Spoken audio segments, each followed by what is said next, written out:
I took on a short-term project to redesign an existing toy. I started by sketching a series of quick ideas. I made 20 or so sketches in about 20 minutes, and I would have kept going, but there were already a few that I liked, and I was on a deadline. I was looking for toys that had some element lacking, or were difficult for the user to enjoy. The ideas I focused on were castle bowling, rock, paper, scissors chess, and cat Roomba. Ultimately, I decided cat Roomba would be a fun redesign for this project. To be clear, this is not a device for cleaning your apartment. Instead, I was taking a look at Zuzu Pets, these little hamsters that drive in a straight line and push cars and outfits. I remember having one or two years ago, and quickly getting bored with the linear nature of the toy. I thought a wandering toy for a desktop or playroom would be a fun innovation for this toy line. This toy would drive around, forwards, backwards, and turning, all while bumping into things and getting into mischief. This would let kids imagine the toy as more lively. As you can see here, I'm working on a low fidelity model to see if the scale and tail and all that other jazz makes sense. I found the tail to be a little bit too thin and wanted more motion to it, so I used segmented pieces to add more of a swooshing into my model. Turns out, it was quite fun to play with.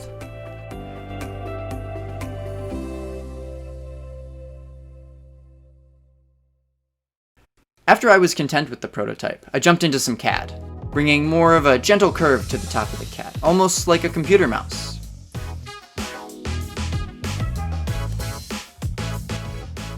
For the bottom, I used a small tolerance to allow a press fit once printed, and added slots for the wheels.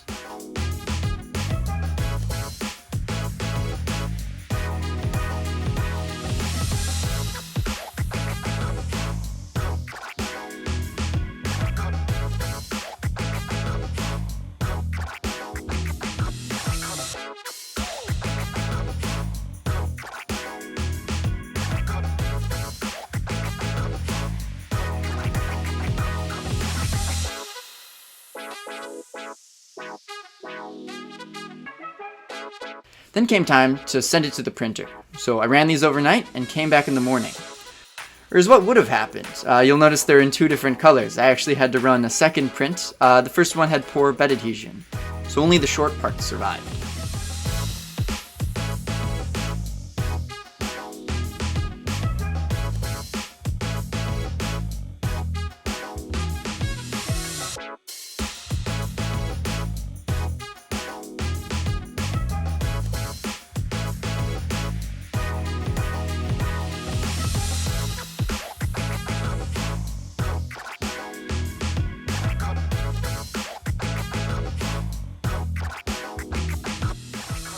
Taking note from Zuzu Pets, I decided to cover my model in fabric instead of leaving the 3D printed surface. This would encourage petting and cuddliness for the toy.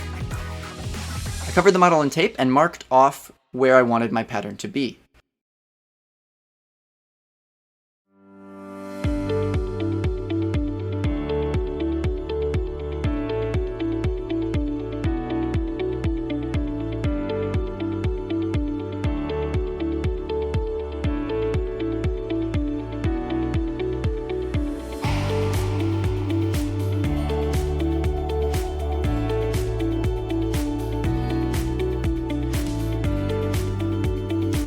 This is a super helpful way to get both sides, is by folding the paper in half and cutting out each half individually.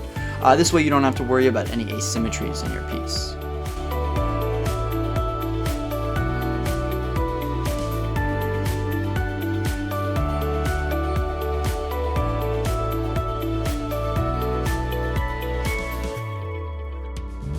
I had this rainbow fur just lying around and thought it would be very good for this model, almost giving it a unicorn-like aesthetic.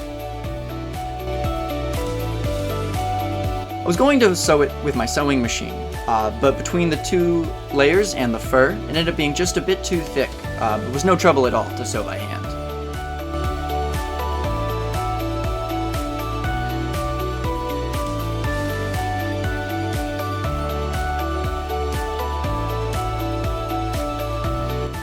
A part of the toy's play, I wanted the interaction you get from petting a Zuzu pet.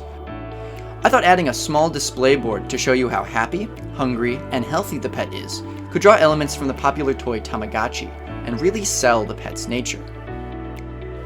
A quick design in Illustrator, and I was able to print out a few stickers, just using one, and placed it on my model, as well as some eyes to bring the model to life.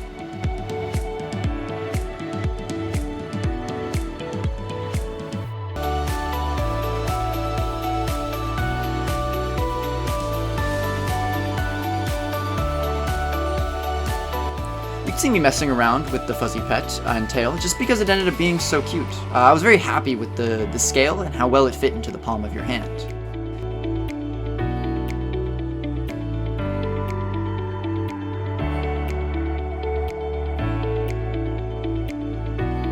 Without further ado, if you don't mind, here is the model trailer.